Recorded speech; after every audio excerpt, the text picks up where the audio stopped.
Well, hello everyone. Welcome. Thank you for coming to part 2 of better data visualization, or data viz, as they call it. I do have the slides if you want to download.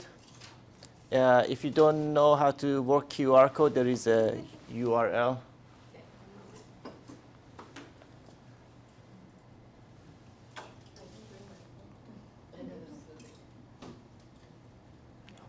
Hopefully it works. Sometimes these links expire.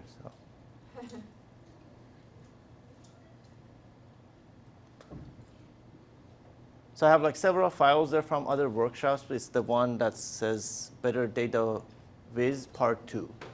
Okay. It brought up everything. Yeah. You got it? Yeah.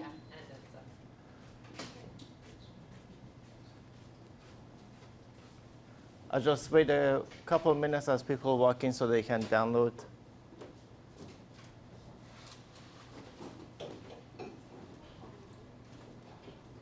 And there's also a practice file. If there is time at the end, we may work with the practice file. If we run out of time, we'll just do, next time we'll just work on the practice file.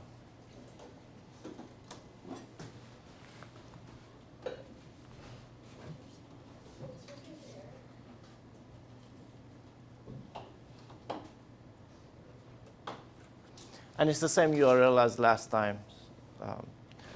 OK, so we had done a few workshops before. So we did a couple on just presentation. So just as a reminder, these are the two people that I'm following. Jonathan Schwabish is a PhD holder in economics.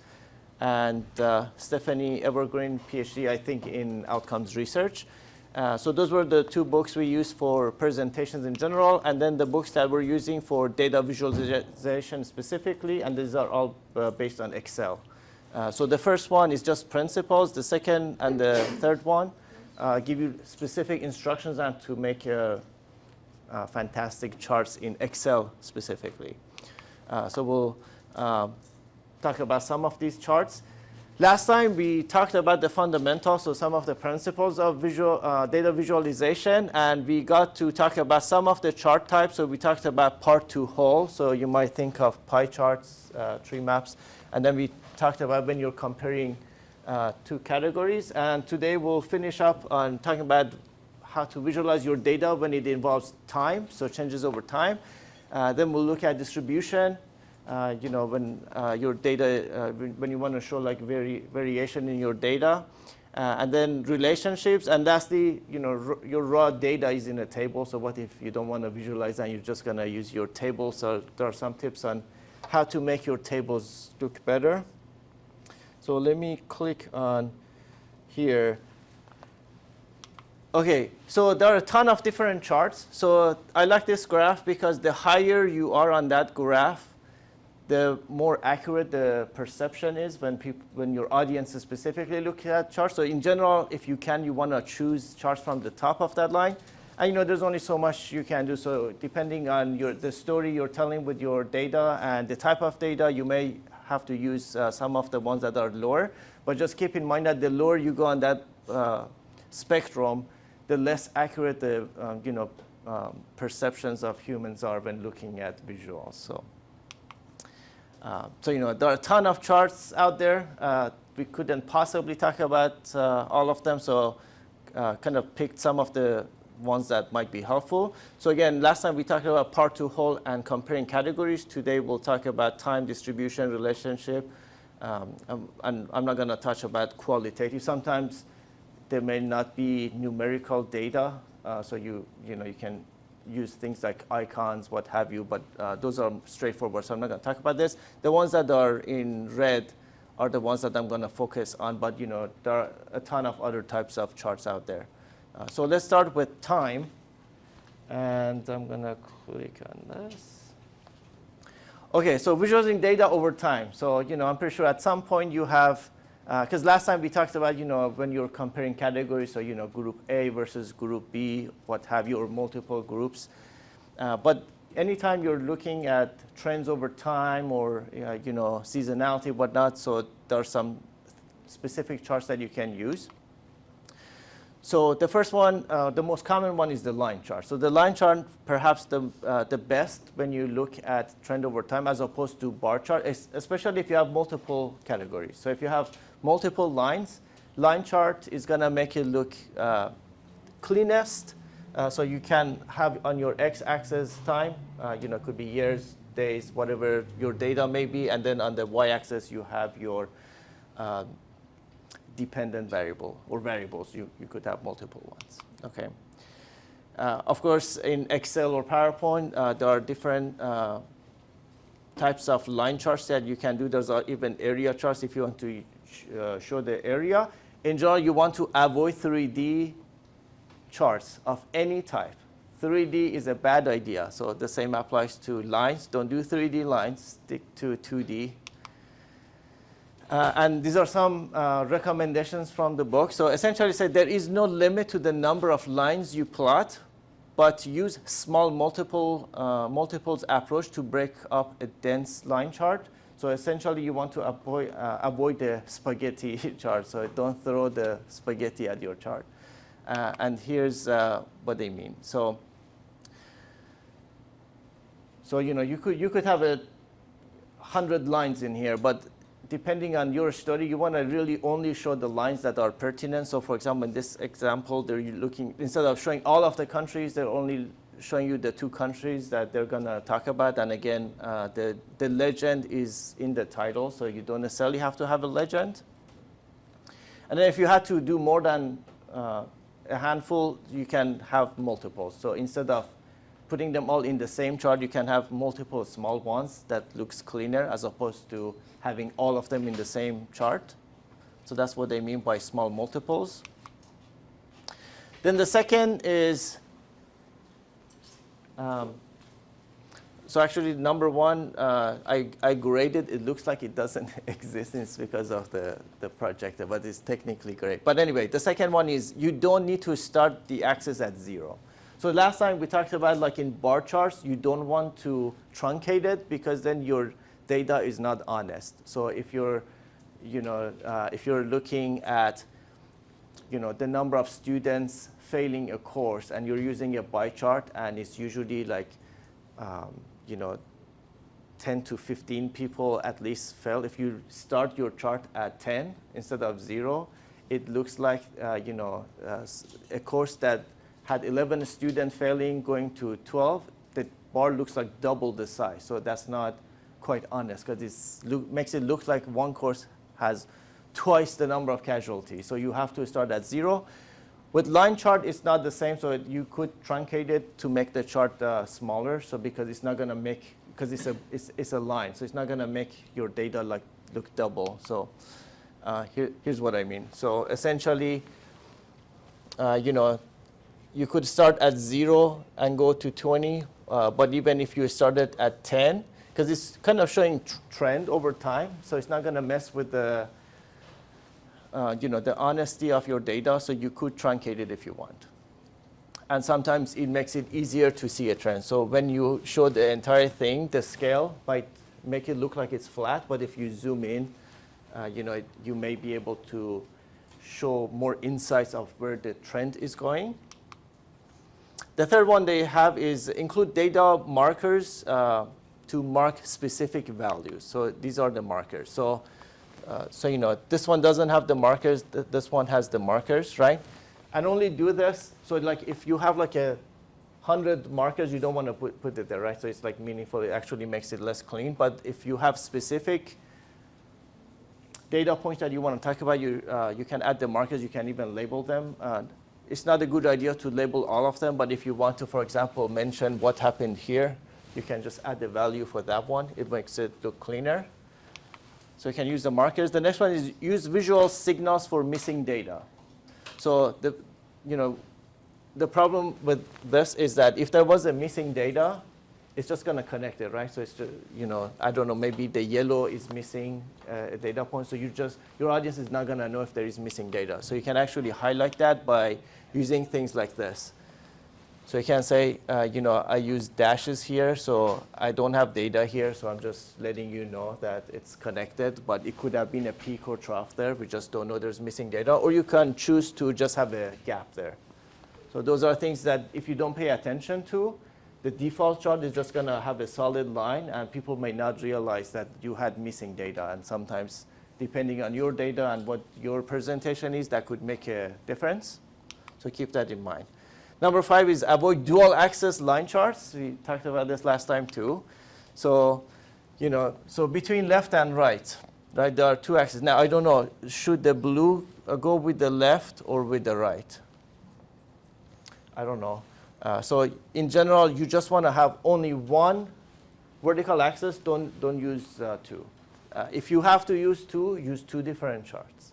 And I showed you examples from the CDC. The CDC loves to do dual axis charts. It's a very bad idea. So instead, you can use 2 if you have to have 2 axes.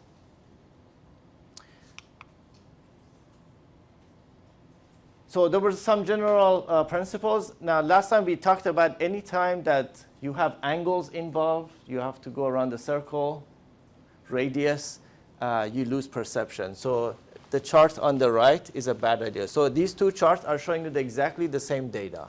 So they're looking at 4 different years, their percent of ER visits for the flu, right?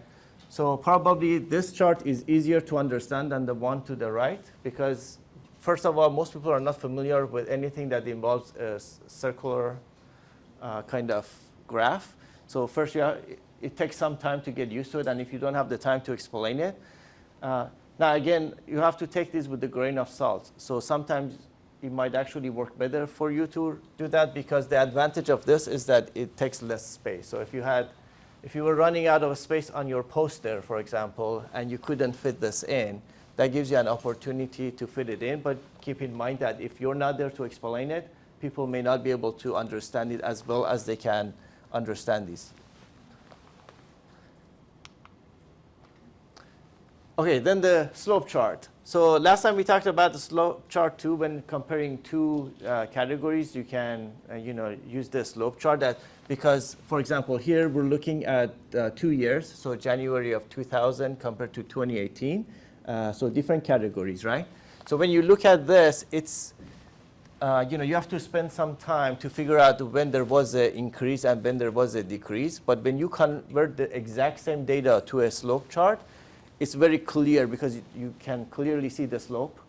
So you can very quickly jump to see when there was an increase and when there was a decrease, or if you had a flat line, which we don't have here, like there was no change.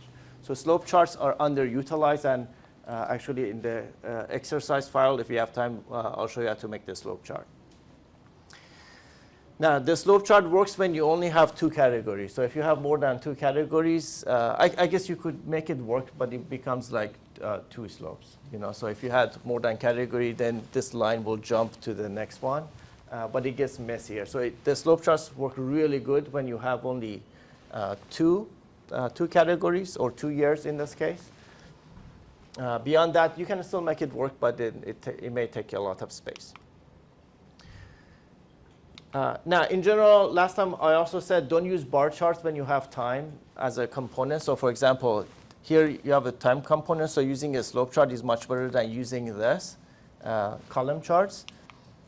However, sometimes it may work with time. So for example, this was published in New England Journal of Medicine, in JAMA in September of last year. So essentially, this only has 1 category. So essentially, they're showing you over time what percentage of, what was this, GLP-1 medications. So that looks actually pretty neat. So it's OK sometimes to use column charts when you have time component. But once you go to 2 categories or more, especially if you go more than 2 categories, it gets really nasty, complicated. So line charts are the way to go for that. OK, sparklines is the next one. So sparklines essentially shows you the trend. So if you have the 2 things, sparklines are very quickly can show you the slope. So you can use it to your advantage. So for example, in this data set, you can see that most of them are trending up, whereas the yellow one started to trend down. So you can quickly catch trends, which may not be easy just looking at the numbers. And this really complements your tables. If you have a table that you have there and you want to add some visualization to your table, it's usually a good idea to, depending on your data, if it doesn't work with your data, there's only so much you can do. But if it does work, you can easily add sparklines to your tables. And if you mess with the colors to match your story, you can do a lot of good things with sparklines. OK, so that was visualizing data over time. Next, we're going to look at distribution data.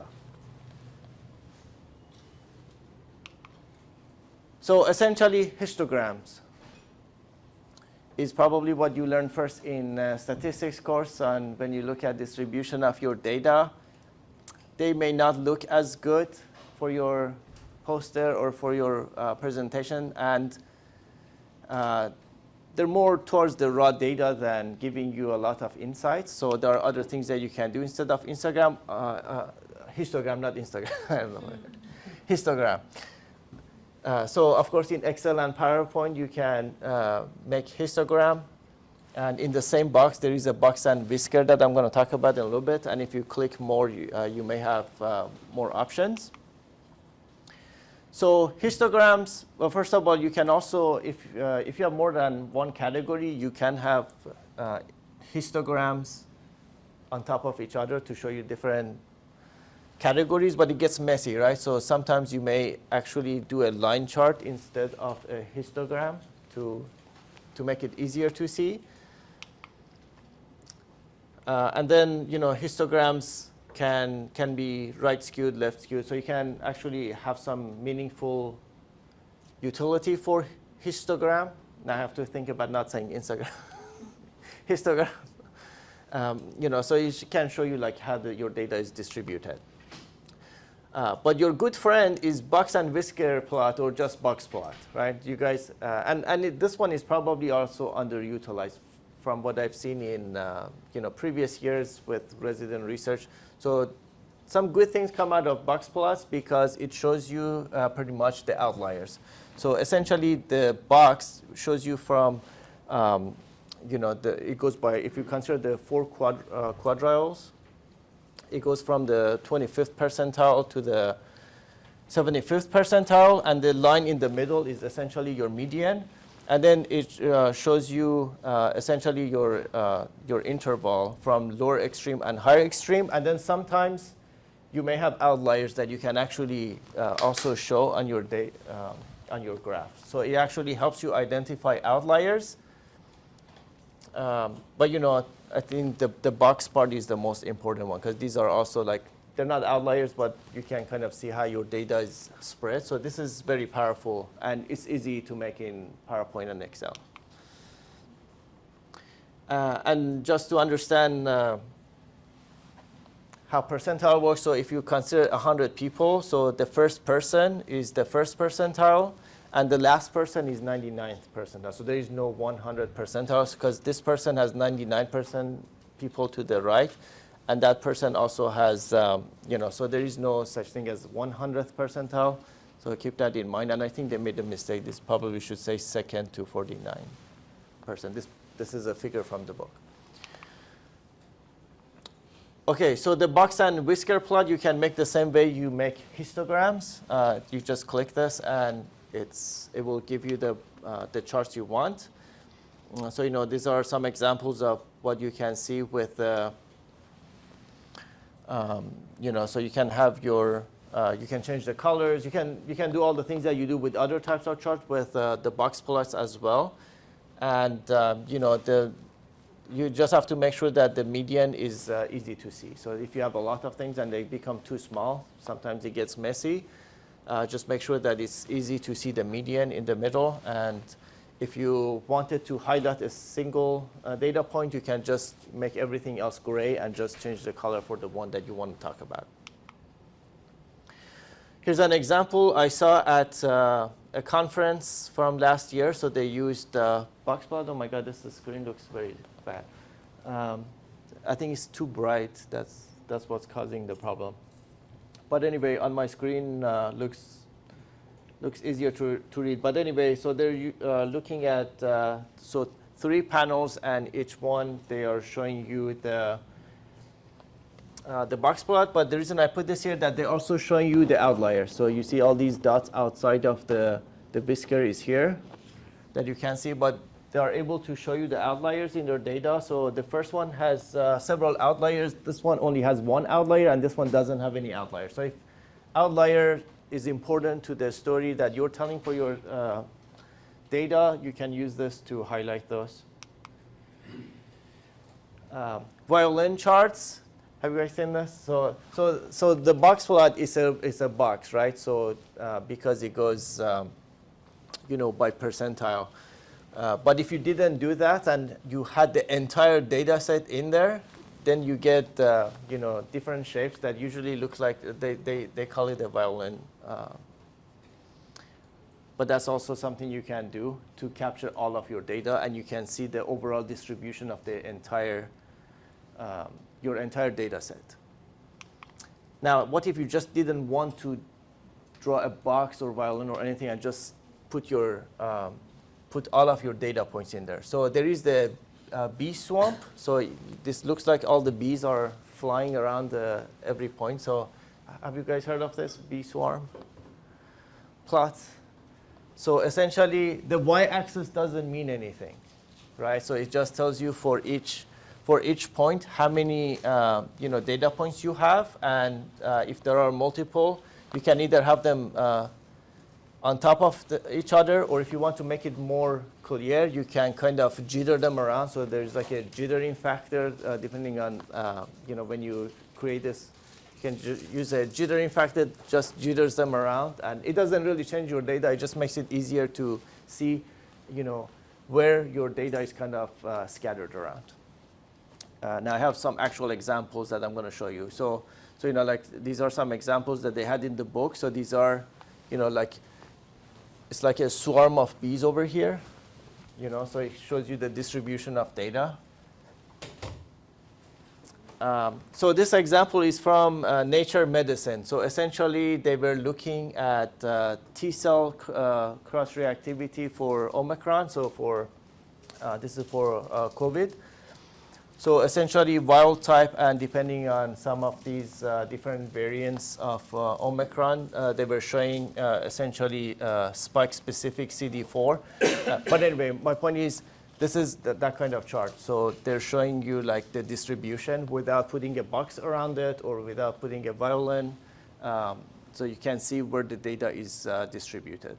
And of course, the line in the middle is the actual median or mean, depending on how they calculate it. Here's another example. This one was in New England Journal of Medicine, and the reason I'm showing you I'm showing you some major journals. So that was Nature Medicine. This is New England Journal of Medicine. They kind of like this kind of charts. So if you were thinking of publications, usually journals like this types of chart.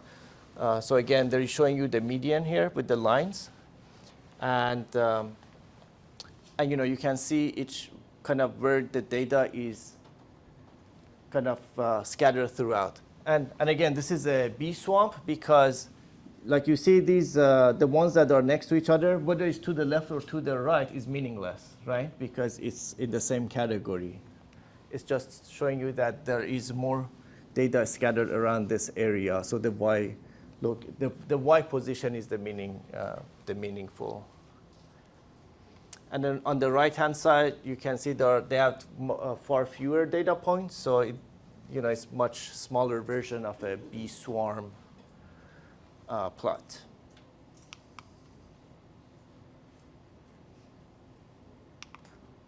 Oh, don't worry about that. That was from a presentation I did about the actual data. Okay, so here's another example from also, this one is Nature Microbiology. So again, you can see this one, they have a lot of data points. So they still made it this way. And so, you can see like where the data is scattered, for each of these categories. So there's another example. And then sometimes they mix the two. So they use a box plot, but also they put the bee swarm inside the box. So you can also, because in the previous example with the box plot, we only put the points for the outliers, right? Here they're just putting all of the data in there. And sometimes it works. So this was in New England Journal of Medicine. So this, I suppose it works. It's fine because they don't have, because you don't want to make it too crowded. And I guess it's subjective. Does this look fine, or do you think they overdid it? Too busy. Too busy? Yeah. So you think too busy. OK, now I'm going to show you one a lot busier. OK, you see it's getting out of hands now. And this is still New England Journal of Medicine. So New England Journal of Medicine was fine with it. But it's getting busier and busier, probably unnecessarily, right? So you don't want to overdo it. It's like if they just did the box alone, it would have been clean. Just a simple box plot would have been fine. But now it looks like they have too many. What the box is. It's not a standard deviation because it's so above and below is different lengths. So we talked about the box plot before you came in. Let me show you very quick. Sorry, I came in late. Forget about it, Ali. My bad. No, I'll show very quick. So we talked about the box plot is based on interquartile range. So the line is the median, and then it shows you from 25th percentile to 75th. And then it goes from lower extreme to higher extreme. And then you may have outliers outside of that. Sorry about that. No worries. OK, so anyway, the point is don't overdo it because, I mean, they look fancy. Depends on what you're trying to do, right? So if you're trying to communicate your data to your audience, it's a bad idea. If you want to impress a journal, perhaps, it's a good idea. They like shiny charts, I suppose.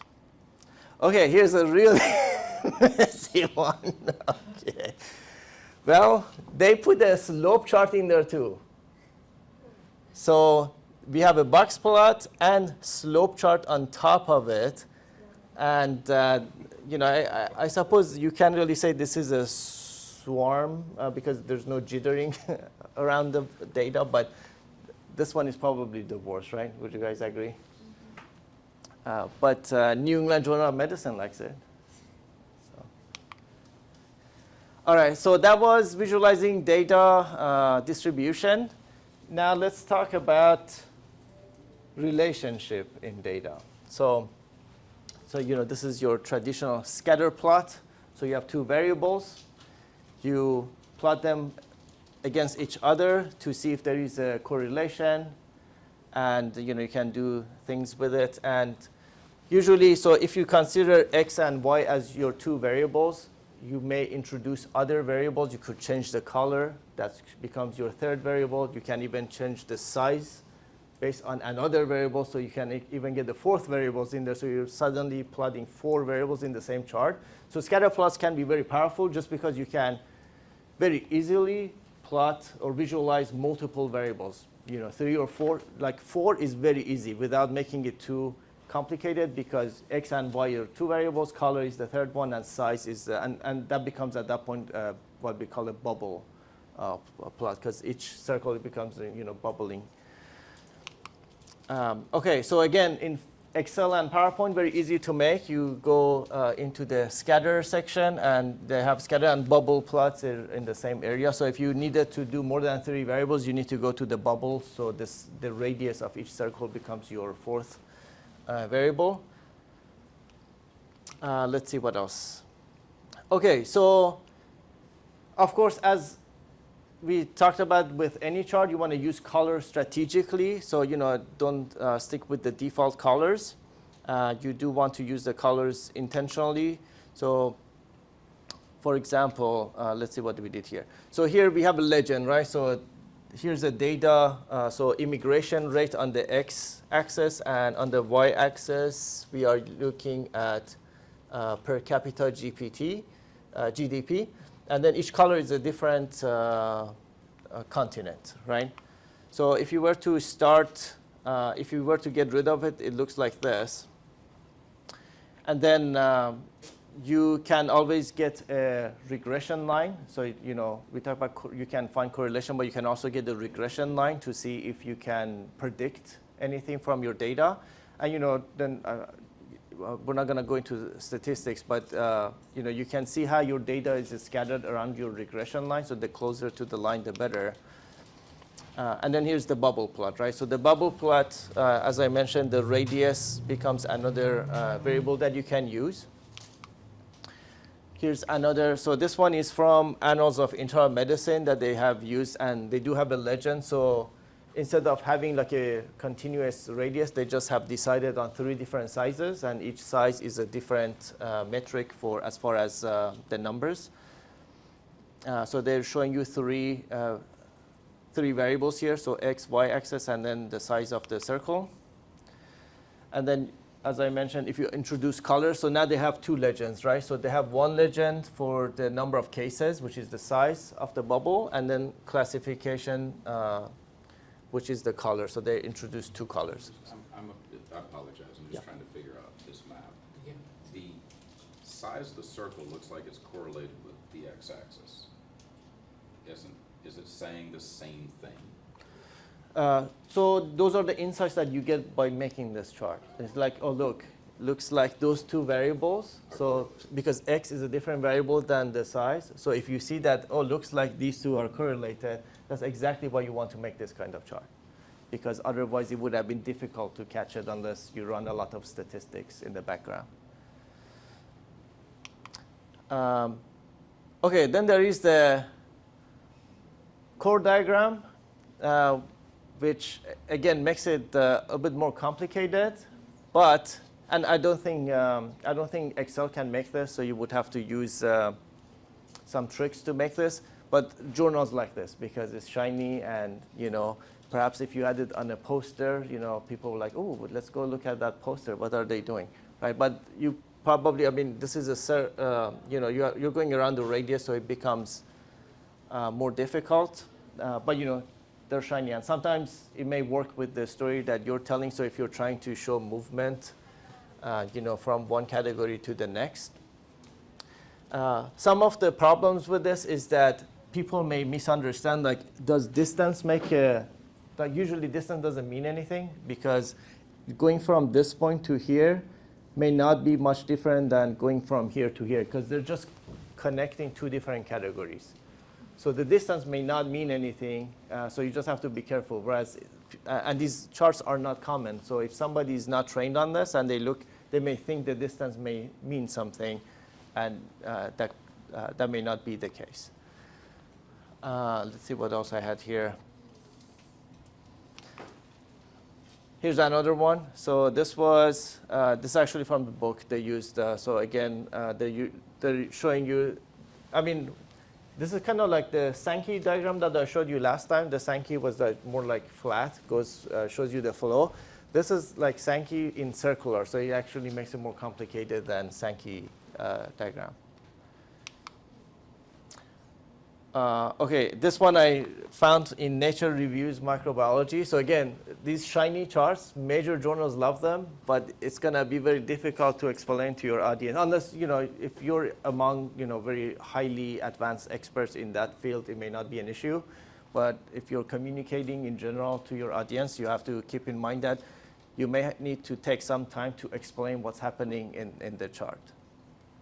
But, journals definitely like these shiny graphs. And again, Excel cannot easily make this. So, but anyway, those were the how to visualize distribution. Relationship in data. And then if you had your just raw data in tables, you don't necessarily have to visualize everything. So some things you can do in tables. So here's the anatomy of a table. So you have of course, you have your columns. You have a title. You have a subtitle. You have subhead. Number 4 is this line is called a rule. Of course, there's a border. There is a double rule at the bottom. Depending on what you're doing, if you're doing like finance or anything cost related, and you're adding things, you want to have the double rule to make it clear that we're adding the values here. You have the grid lines, you have rows, you have cells. This is the footer, and then source or note at the bottom. So here are some recommendations from the book what you can do with your table. So first they say offset the headers from the body. So if your raw data looks like the one on the left, on the right, if you just bold the header, it makes it easier, right? So this is a no-brainer. We all know this. Next, they say use subtle dividers instead of heavy grid lines. So on the left, you have the heavy grid line. That's probably the default in most of these softwares. So on the right, you can say it's probably better to get rid of all these grid lines and just have a meaningful borders around the sections or the overall table. Number 3, they say right align numbers and headers. Okay, so some of these I learned, so this is good because I never paid attention to these. So you see, like, so we have three columns of data here, right? So which one is easier to compare the numbers? So the first one is left, aligned left. The one is center. The one on the right is right, right? So with numbers, it makes sense to align it right now, assuming you're keeping the same number of digits, because then it becomes easy to, compare them. So keep that in mind. Numbers, keep them aligned right. Left align text and headers, right? In the same, using the same logic. So you see, like, so this one is right, this one is center, and the one to the right is left. Just because we read left to right, it's usually better to have the left aligned. Now again, use this with a grain of salt. Sometimes it may look cleaner if you have like a bar graph right next to it. It might be actually better to have it right aligned. But in a table, it's usually better to have it left aligned because it's easier to read. Now, next one, select the appropriate level of precision. So again, with the decimal points, you do want to keep them the same, but you don't necessarily have to have it. So, if this one, you found that you need 5 decimal points, you keep it the same for all of these, because some of these, went up to 5 decimal points. The second column doesn't need any decimal point. There are whole numbers, so you can just be consistent within the same column. It makes it easier to compare the numbers, right? And then I think this is what's coming next. Yeah. So when you read a table, should you go row by row? Should you go column by column? How do you read a table? Typically go row by row. You would like to read it row by row, right? What if that's not what your audience does? So you can guide them. So here's what happens if you don't pay attention.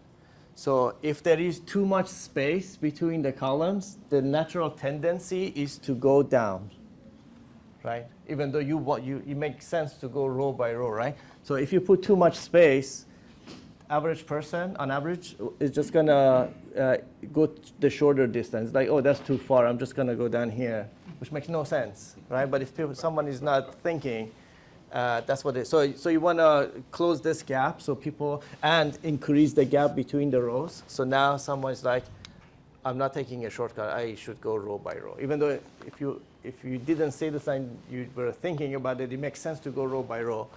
But if you don't pay attention to the spacing in your table, someone in your audience may just be lost in your table. And remove unit repetition. So instead of having this percentage repeated all over, you can just have it for the first row. Or sometimes, depending on your heading, you can actually put the units in your heading.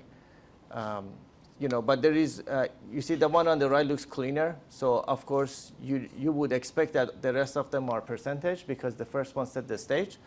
So this one looks messier because you have too many unnecessary. And then again, as with any chart, highlight outliers or highlight, the data point that you're trying to tell a story about. So, if you're going to talk about these, it's easier to highlight these so, people will pay attention instead of reading the entire table or searching the entire table. You can even make it highlighted like this, even more pronounced. And then number 9 is group similar data and increase white space. So here's what you can do. So you see, for example, we have multiple Asia as a region and then each country. So there's like a lot of repetition. So what if you could group all of the countries in Asia, that way it will look like this. You see like here, Africa. So it adds more white space, and you still capture the same data, but the table looks cleaner, as opposed to, it's just row by row. And again, it may or may not work with your situation, because if you were trying to go by, if you had sorted these by a specific column, you may not be able to group them. But if you could, it makes it much cleaner with the extra white space. And then number 10, which I think is the last one, is add visualizations when appropriate. So this is why I talked about the, these trend lines. So you can, again, may not always work with your data, but if it is, for example, if you're talking about time component, usually when you talk about time, you could visualize some trends. So you can add these to your data, or you can add like bars like this, if there's a single data, or even there are, you can add like an indicator. Indicator, they call it like a circle or a box or a stop sign, or there is like traffic lights. You can add like green, blue, red based on benchmarks that you may have for your data. So those are things you can add to your table to make your table more exciting, because otherwise it's raw data and may not be as exciting as other charts. And then tables, you can also turn them into a heat map. So if if you were to, depending on the meaning of these numbers, you could set a scale where you can assign colors. So the higher the number, the darker the color, the lower the number, the lighter, And then if the numbers were not as important and you just want to highlight where some of these high numbers are, you could even get rid of the numbers and just keep the heat map. And essentially you can change the, you can just keep the heat map and get rid of the colors.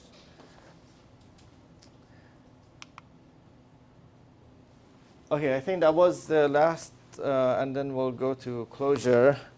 And so last time, from part 1, we talked about visualize relevant data to make it easier to understand by reducing the clutter, integrating the graphics and text, and avoiding the spaghetti charts, but without misleading your audience. We talked about avoiding 3D charts of any type, and you better think twice before using pie charts.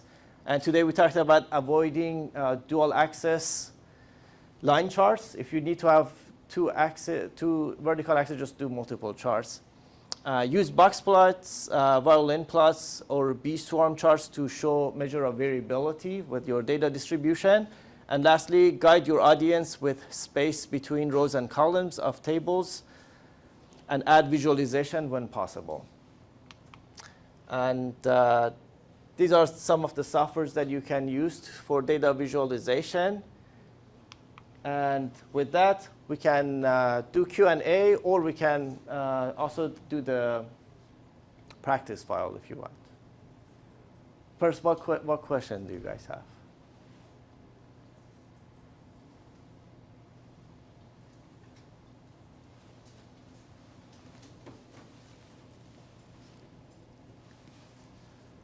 OK, so if no questions, the practice file, let's look at the practice file real quick.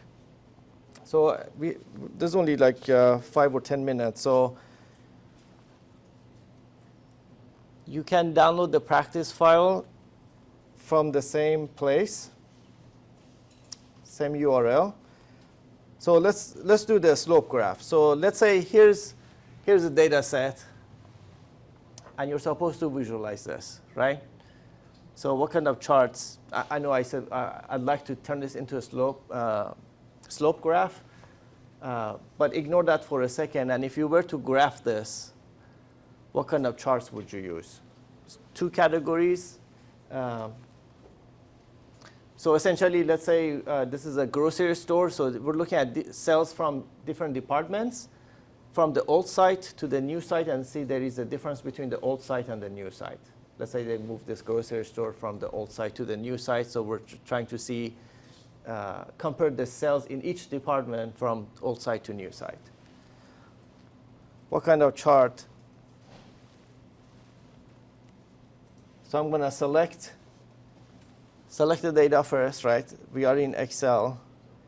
I'm going to click Insert, and we have all kinds of charts. There is a chart section, right?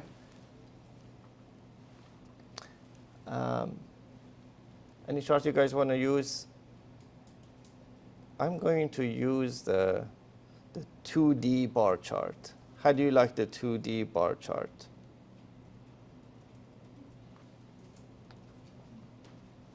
Oops.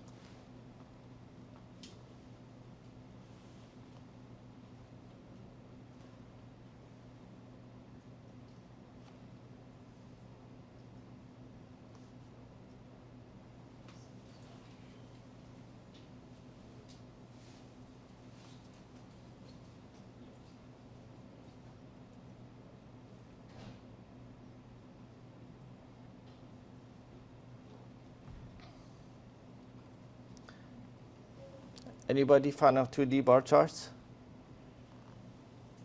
It's pretty easy to follow.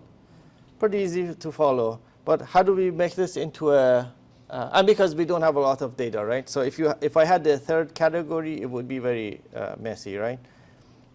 What if I wanted a slope graph? So it's not as intuitive, but essentially a slope graph is a line chart. So if I go and I'll follow the instructions so I don't click on the wrong thing. So essentially, you want to use a clustered bar.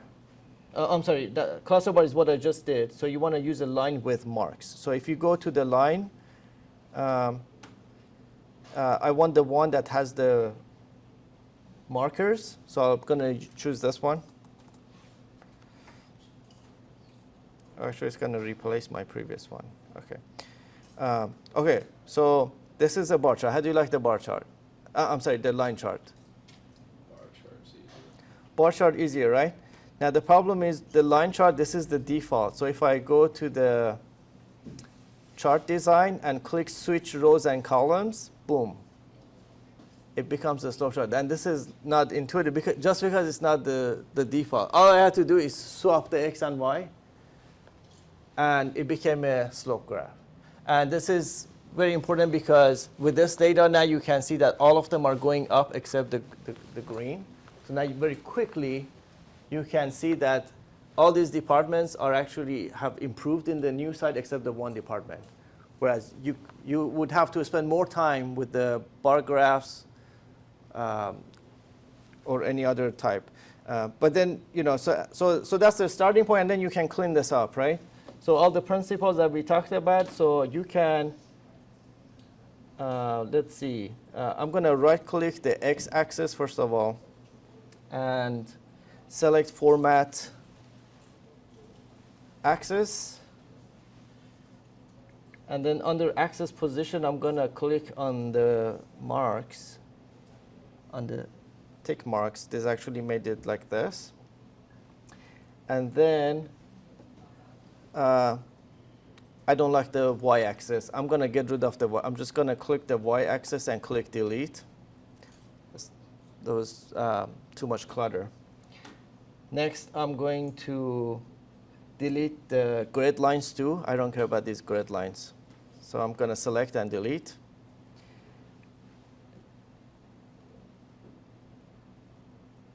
Next, I'm going to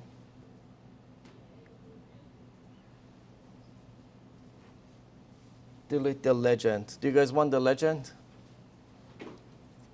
Remember, I have beef with the legend. I'm going to delete the legend. Who cares about the legend? OK, we got rid of the legend. Now, let's go line by line, right? So the first line, I'm just going to click it. I'm going to right-click it and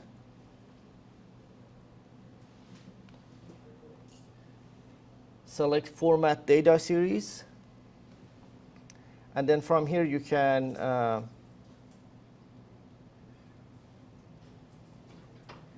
change the color. So I'm going to make it gray.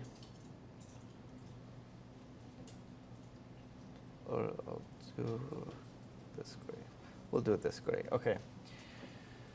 So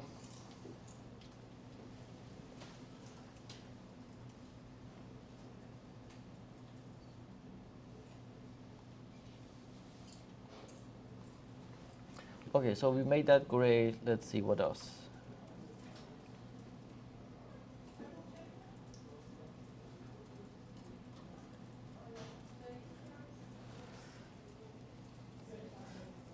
So that was the line color. We can also change the marker. So if you click on the markers, I'm going to change the marker to match the gray that I put here. The same with, that was the, here we go. So now the line and the markers are the same color for the first line.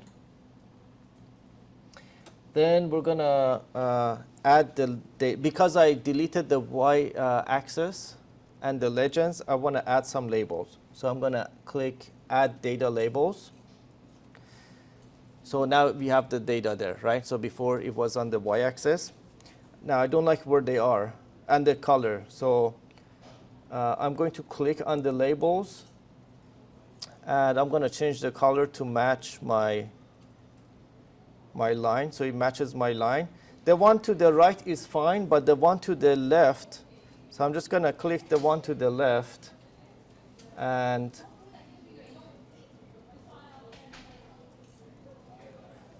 if you go on the option here,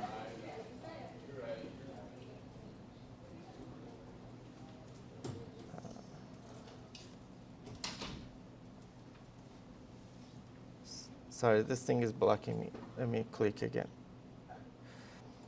You just click left, so it goes to the, you have to do one by one. So I want the right one to the right and the one to the left to the left. Okay, so that way you keep the labels on each side instead of that. And then, let's see, what else did we need to do?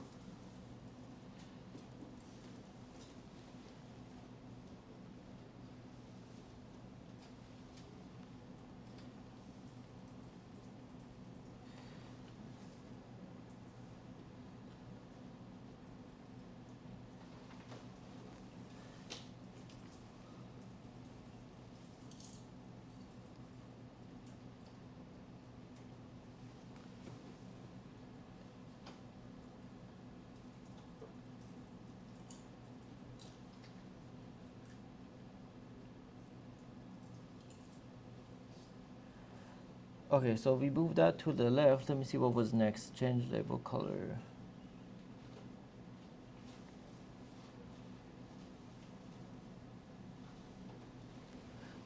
Okay, so we need to change the series name.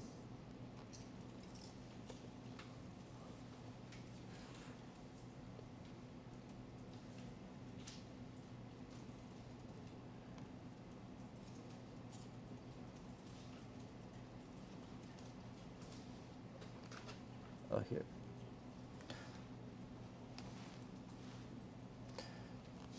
So because I deleted the legend, I want to add the legend next to it, but I don't want it both sides. So I'm just going to select the label to the left and where do you go? And then click series name like this. And then if I click this here, I'll move this here. Okay, so you see the first line. So the first line has the value, and it has the legend right next to it. Can you make it a darker color? Oh, you can't see. You can't see it. Oh. Okay, let me do the blue. So essentially, if I right-click the blue, I'm going to add label. And then the label, I want it to be on the left. So I'm going to click the first.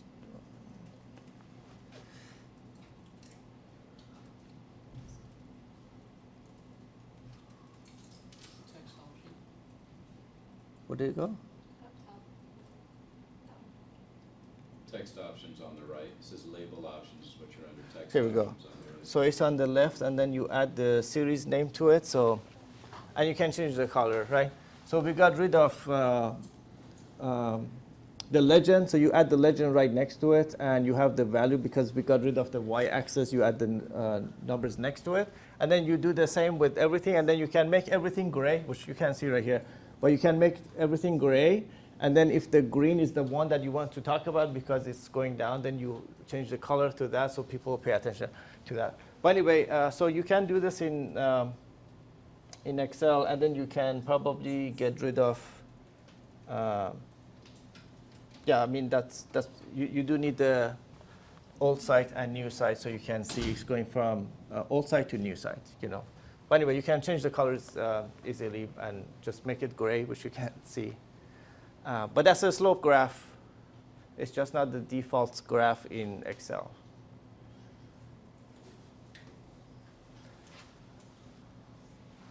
Let's see. I think that's all the time we had.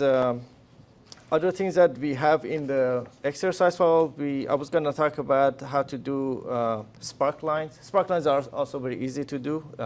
It just shows you in a single cell, it shows you where the trends are going up or down.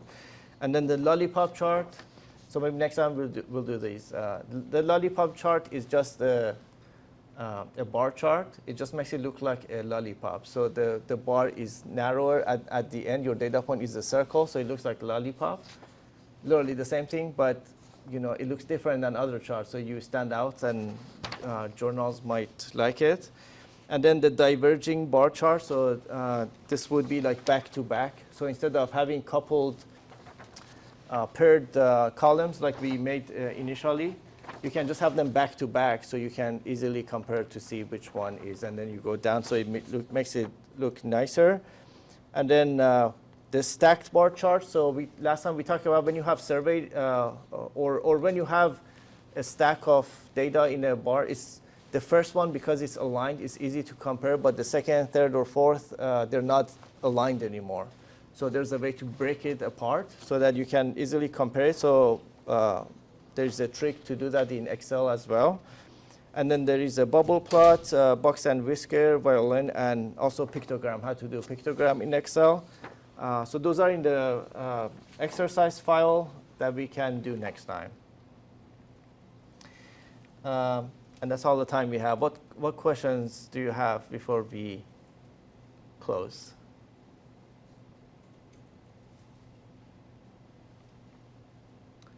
And again, the instructions on how to do these charts they're in the book too. So they walk you like step by step how to do all these charts. With that, I want to thank you for your attention and hope to see you next time. Thank you.